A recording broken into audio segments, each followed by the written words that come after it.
Hi guys, कसे आहात तुम्ही सगळे? स्वागत आहे तुमचं अजून एका व्लॉगमध्ये.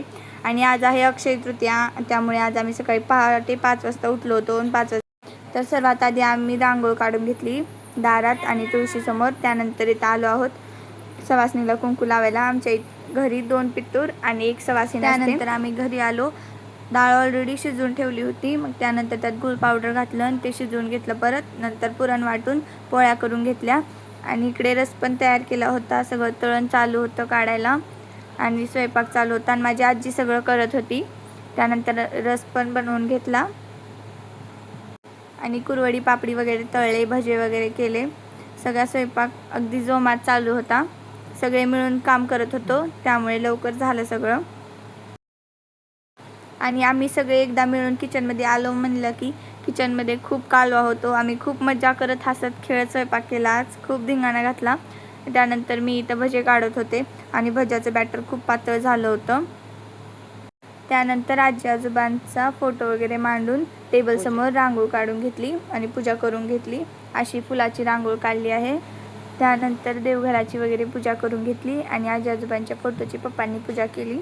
तोपर्यंत आमचा स्वयंपाक तिकडे चालूच होता आणि मी रांगोळ काढली आहे. कशी आहे सांगा. त्यानंतर आम्ही निवेद वगैरे भरून घेतला आणि अशी सगळी तयारी झाली होती आजच्या स्वयंपाकाची. त्यानंतर इथं माझे पप्पा कळसाची पूजा करून घेत आहेत. आजी आजोबांसाठी इथं गार पाण्याने भरलेले 2 कळस ठेवले आहेत. आजच्या पूजेसाठी माझ्या आईने नवीन कळस आणले होते. मी माझ्या आजीला आईच म्हणते. मग आईने नवीन कलश आणले होते आणि नवीन कलशाचीच पूजा करतात. आणलेल्या कलशाला छान सजवतात व त्यांच्या आजूबाजूने हार लावतात. त्यानंतर मी त्याच्यासमोर रांगोळ पण काढून घेतलेली आहे आणि ते पप्पा कलशावर नैवेद्य ठेवत आहेत व कलशाची पूजा करत आहेत. अक्षय तृतीयाच्या दिवशी आमच्या इकडे अशीच पूजा असते. त्यानंतर पप्पा इकडे आजी आजोबाच्या फोटोला पण नैवेद्य दाखवत आहेत आणि पूजा करून पाया पडत आहेत. हे आहेत माझे आजोबा, आजी आणि माझ्या आजोबाची आई. अशी गजगज पूजा असते दरवर्षी आमच्या इकडे. तुमच्या इकडे कशी पूजा करता तुम्ही ते मला कमेंटमध्ये नक्की सांगा आणि कसं वाटत आहे तुम्हाला ही पूजा ते पण सांगा.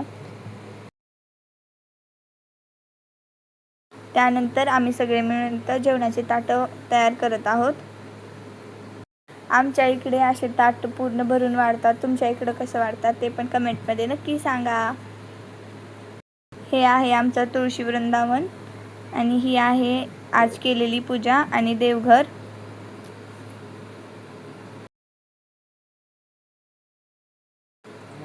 आणि ही आहे आजी आजोबाची केलेली पूजा.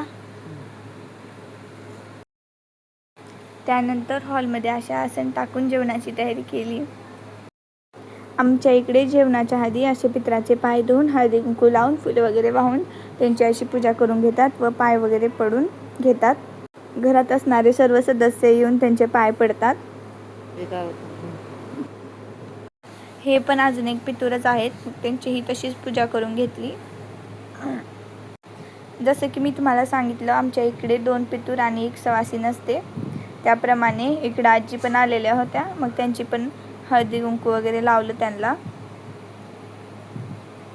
त्यानंतर सर्व मंडळी इकडे जेवायला बसलेली आहे. पुरुष मंडळीचं जेवण झाल्यानंतर आम्ही सगळे जेवायला बसलो होतो आणि आजचा व्लॉग मी इथेच एंड करते. तुम्हाला जर व्लॉग आवडला असेल तर व्हिडिओला लाईक आणि सबस्क्राईब करा. Bye guys.